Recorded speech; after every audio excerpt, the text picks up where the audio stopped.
Hello guys, welcome to my YouTube channel. My name is Harjeet Kaur. आज हम discuss करेंगे 2 मार्च के डेली करंट अफेयर्स क्विज। तो अगर आपको इस पर्टिकुलर लेक्चर की पीडीएफ चाहिए तो उसके लिए आप मेरा टेलीग्राम चैनल भी ज्वाइन कर सकते हो। तो शुरू करते हैं। सबसे पहले देखते हैं आज के इम्पोर्टेंट डेज। तो आज के मतलब 1 के इंपॉर्टेंट डेज हम देखेंगे। तो 1 को 3 इंपॉर्टेंट डेज थे। फर्स्ट कौन सा था? Zero discrimination day. Right, first कौन सा था? Zero discrimination day. मतलब मार्च स्टार्ट हो गया, कोई डिस्क्रिमिनेशन नहीं करना है किसी के साथ भी। Discrimination on the basis of age, race, sex, gender, इन सब के बेसिस पे किसी के साथ डिस्क्रिमिनेशन नहीं करना है। राइट, और इस साल का थीम क्या है? थीम है to protect everyone's health, protect everyone's right. Right, to protect everyone's health, protect everyone's right. और फर्स्ट टाइम इसको कब सेलिब्रेट किया गया था? तो फर्स्ट टाइम इसको सेलिब्रेट किया गया था मार्च 2014 में, zero discrimination day on 1 March. फिर आता है 1 मार्च को ही world civil defence day.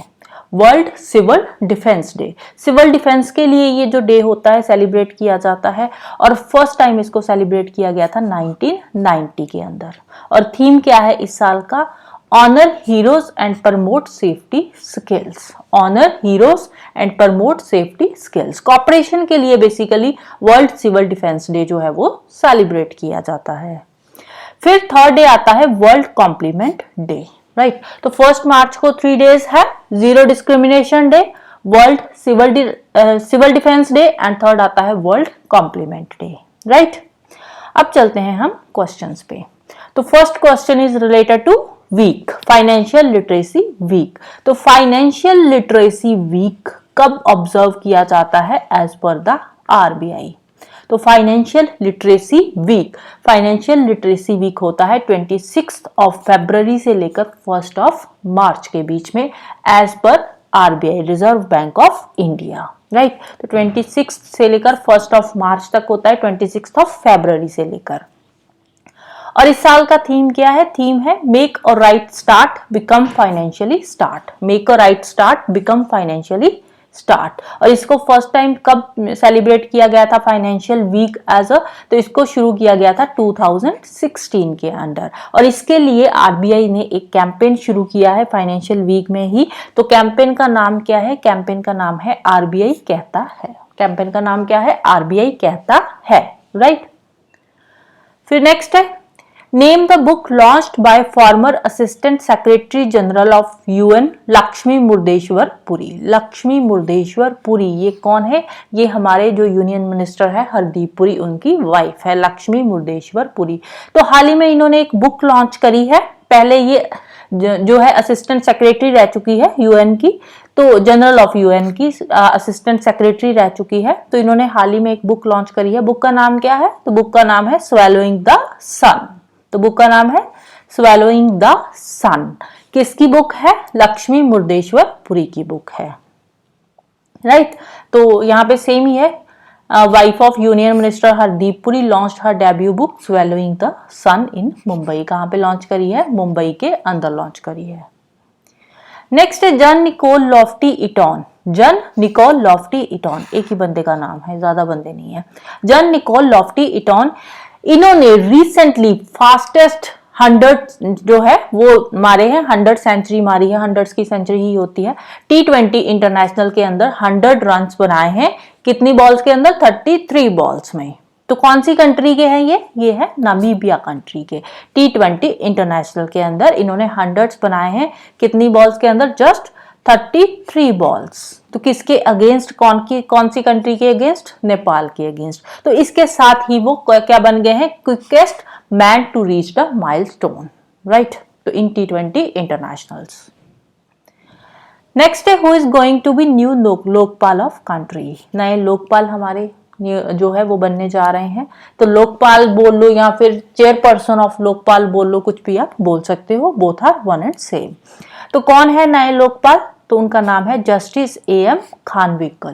Right, justice AM Khanwilkar. तो ये हमारे नए लोकपाल बनने जा रहे हैं, या बोल सकते हो कि न्यू चेयरपर्सन ऑफ लोकपाल बनने जा रहे हैं। तो लोकपाल कब एग्जिस्टेंस में आया था? लोकपाल एग्जिस्टेंस में आया था 2013 में under Lokpal and Lokayukta act 2013, right. Lokpal जो है, लोकपाल काम करता है सेंट्रल लेवल पे और लोकयुक्ता काम करता है स्टेट लेवल पे। अब ये है क्या, काम क्या करते हैं? हमने ये तो बोल दिया कि लोकपाल सेंट्रल लेवल पे काम करता है, लोकयुक्ता स्टेट लेवल पे। ये काम क्या करते हैं? इनका काम है कि कहीं पे भी कोई करप्शन से रिलेटेड कोई भी मैटर आता है करप्शन से रिलेटेड, तो उसको सॉर्ट आउट करने का काम होता है लोकपाल का या लोकयुक्ता का। सेंट्रल लेवल पे कोई मैटर आ रहा है करप्शन से रिलेटेड, तो उसको सॉर्ट आउट करेगा लोकपाल। वो जो केस होगा करप्शन से रिलेटेड, वो किसके पास जाएगा? लोकपाल के पास जाएगा। स्टेट लेवल पे कोई केस है करप्शन से रिलेटेड, तो वो किसके पास जाएगा? लोकयुक्ता के पास जाएगा, राइट। नेक्स्ट है, who became the new chief executive officer of world gold council. World gold council के नए चीफ एग्जीक्यूटिव ऑफिसर कौन बनने जा रहे हैं? तो उनका नाम है Sachin Jain, right. World gold council के नए चीफ एग्जीक्यूटिव ऑफिसर कौन बनने जा रहे हैं? सचिन जैन। नेक्स्ट है, which two states already have an anti rioters act. Anti rioters act, कौन सी दो स्टेट्स के अंदर ऑलरेडी जो है एंटी राइटर्स एक्ट चल रहा है? तो स्टेट्स का नाम है हरियाणा एंड उत्तराखंड, राइट। तो रिसेंटली हरियाणा एंड उत्तर प्रदेश।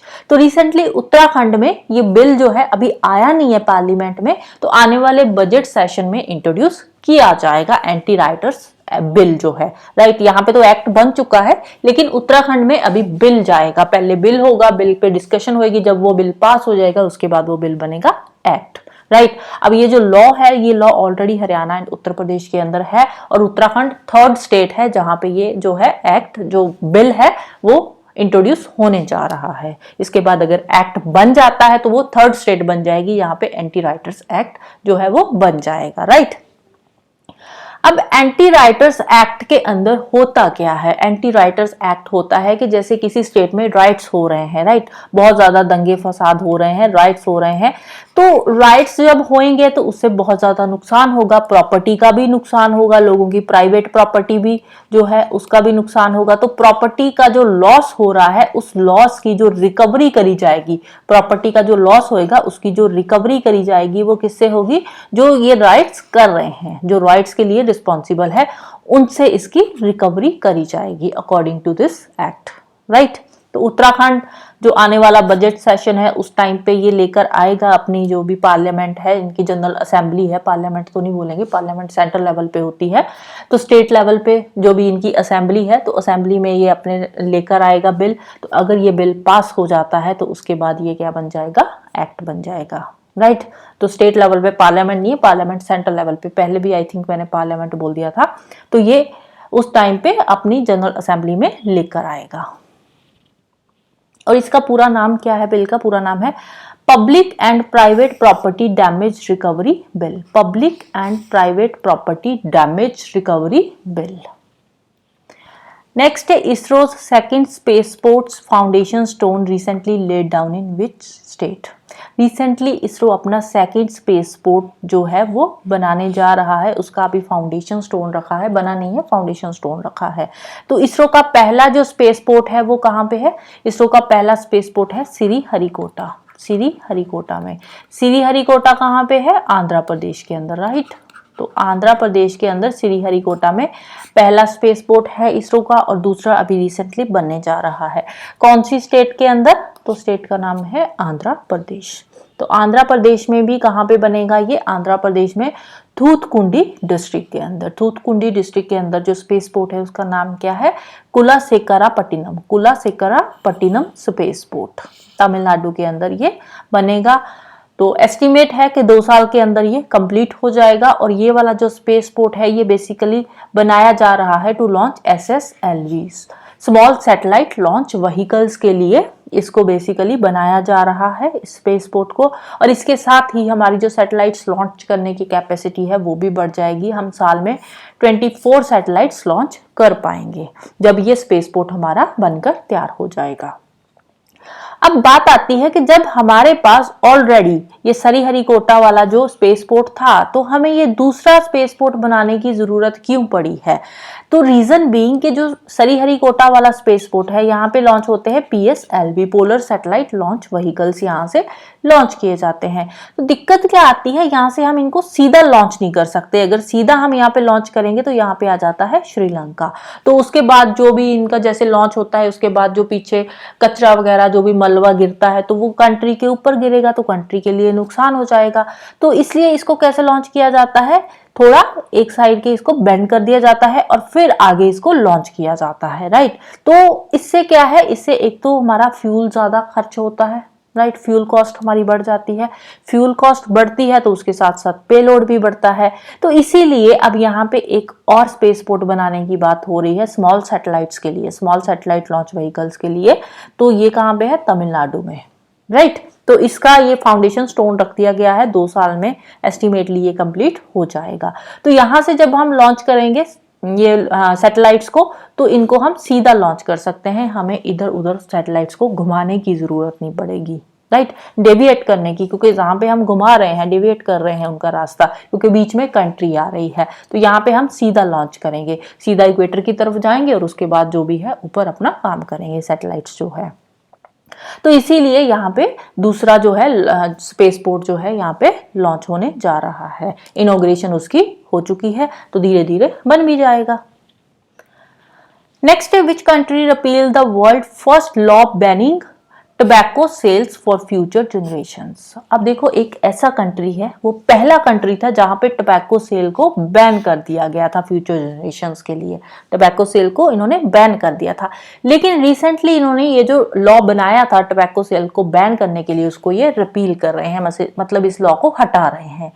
अब क्यों हटा रहे हैं? क्योंकि इनका ये मानना है कि अगर टबैको जो है उसको बंद करना है तो उसको लिए लोगों को अवेयर करना होगा, लोगों को खुद को पता होना चाहिए कि हमारी हेल्थ के लिए टबैको सही नहीं है। तो इसके साइड इफेक्ट्स क्या होते हैं, क्या क्या बीमारियां लग सकती है, फ्यूचर जनरेशंस के लिए कैसे टबैको खतरा हो सकता है। तो लोगों को खुद को अवेयरनेस होनी चाहिए, ना कि हम कंट्री के अंदर इसको बैन ही कर दें। तो कंट्री का नाम क्या है? कंट्री का नाम है न्यूजीलैंड। तो न्यूजीलैंड में पहले इसको बैन कर दिया गया था, अब इसका बैन हटा रहे हैं, इसको रिपील कर रहे हैं, राइट, टोबैको के सेल को। नेक्स्ट है, जापान से रिलेटेड न्यूज है, काफी इंटरेस्टिंग न्यूज लगी तो मैंने सोचा डिस्कस कर लेते हैं। जो जापान में जो बर्थ रेट है ना, बहुत कम होता जा रहा है। जापान की पॉपुलेशन डिक्रीज हो रही है, राइट, वैसे इंक्रीज होनी चाहिए बट डिक्रीज हो रही है। तो लास्ट ईयर 2023 की अगर हम बात करें तो 2023 में इनका जो पॉपुलेशन जो है वो 5.1% डिक्लाइन हुई है as compare to 2021। Previous year means 2022, sorry 1 आ जाएगा। 2022 के कंपैरेटिवली 2023 में इनकी जो पॉपुलेशन है वो कितनी कम हो रही है, कितनी कम हुई है? 5.1% कम हो गई है। तब से लेकर जब से इन्होंने मतलब ये डाटा कंपाइल करना शुरू किया है पॉपुलेशन का, 1899 से इन्होंने पॉपुलेशन का डाटा कंपाइल करना शुरू किया था, तो तब से लेकर अब तक 2023 ऐसा ईयर है जिस साल सबसे जो पॉपुलेशन है वो सबसे ज्यादा डिक्लाइन हुई है, राइट। 5.1% का डिक्लाइन बहुत ज्यादा होता है, तो बहुत ज्यादा डिक्लाइन हुई है प्रीवियस ईयर के कंपैरेटिवली। अब देखो, पॉपुलेशन डिक्लाइन हुई है तो नंबर ऑफ मैरिजेस भी कम हुए हैं। नंबर ऑफ मैरिजेस कितने कम हुए हैं? 5.9% कम हुए हैं। पॉपुलेशन 5.1% डिक्लाइन हुई है, नंबर ऑफ मैरिजेस 5.9% डिक्लाइन हुए हैं। अब ये एस्टिमेट लगाया जा रहा है कि जो पॉपुलेशन है ना जापान की, वो 2070 तक 30% और ज्यादा कम हो जाएगी। अभी कितनी है? More than 125 million, right. तो अनुमान है कि 2070 तक ये जो पॉपुलेशन है ये 87 मिलियन तक ही रह जाएगी। और जापान के अंदर ओल्ड जो लोग हैं, जो ओल्ड एज पॉपुलेशन है वो ज्यादा है और यंगस्टर्स की पॉपुलेशन कम है, जो कि किसी भी कंट्री की इकोनॉमी के लिए सही इंडिकेशन नहीं है। यंगस्टर्स की अगर हम इंडिया की बात करें तो इंडिया में यंगस्टर्स की पॉपुलेशन ज्यादा है, ओल्ड एज पॉपुलेशन कम है। लेकिन जापान में उल्टा है, जापान में ओल्ड एज पॉपुलेशन ज्यादा है, यंगस्टर्स की कम है। 10 में से 4 लोग ऐसे हैं जिनकी एज 65 से ज्यादा है। 10 में से 4 लोग ऐसे हैं। और 10 में से अगर हम बात करें तो 1 से ज्यादा लोग ऐसे हैं जिनकी पॉपुलेशन 80 प्लस भी है, राइट। तो ओल्ड एज पॉपुलेशन ज्यादा है, यंगस्टर्स की पॉपुलेशन कम होती जा रही है जापान के अंदर। अब देखो बर्थ रेट कम होगा तो ऑब्वियसली यंगस्टर्स की पॉपुलेशन भी कम ही होगी। तो जो सर्वे हुआ है, सर्वे के अकॉर्डिंग पॉपुलेशन कम क्यों हुई है, तो उसके कुछ रीजंस यहाँ पे लिखे हुए हैं। इन्होंने क्या बोला कि जो जापान के अंदर लोग हैं ना, वो शादी करना ही नहीं चाहते, फैमिली बनाना ही नहीं चाहते। क्यों? क्योंकि जापान के अंदर आजकल बहुत ज्यादा क्राइसिस चल रहे हैं, जॉब्स नहीं है, कॉस्ट ऑफ लिविंग बहुत ज्यादा है, जॉब्स भी नहीं है, कॉस्ट ऑफ लिविंग ज्यादा है, और ऊपर से सैलरी उतनी ज्यादा है नहीं है जितने खर्चे हैं, कॉर्पोरेट कल्चर आता जा रहा है। तो जो लोग हैं वो अपने पेरेंट्स के साथ, बच्चे अपने पेरेंट्स के साथ नहीं रहना चाहते, आगे वो अपनी फैमिली बनाना नहीं चाहते। उनको जो रोते हुए बच्चे हैं ये वो सारे पसंद नहीं है, गलियों में खेल रहे हैं, ऐसे चिल्ला रहे हैं, तो ये सब चीजें उन लोगों को, वहाँ के जो यंगस्टर्स हैं उनको पसंद नहीं आ रही। वहाँ के जो यंग पेरेंट्स भी है ना, इवन के जो मैरिड कपल्स भी हैं, वो भी बहुत आइसोलेटेड रहना चाहते हैं, उनको बच्चों से कोई लेना देना नहीं है, क्योंकि कॉस्ट ऑफ लिविंग बढ़ती जा रही है। तो उनका भी यही सोचना है कि बच्चे नहीं होने चाहिए, इवन के जो मैरिड है, जो मैरिड ही नहीं है तो वहां तो बच्चे कहाँ ही आएंगे, राइट। तो इसीलिए जापान की जो पॉपुलेशन है, यंगस्टर्स पॉपुलेशन तो कम होती जा रही है, तो ओवरऑल पॉपुलेशन भी कम होती जा रही है जापान की, right. So that's all for today. तो जाने से पहले वीडियो को लाइक कर देना, शेयर कर देना और चैनल को सब्सक्राइब कर लेना। Thank you, bye bye and have a nice day.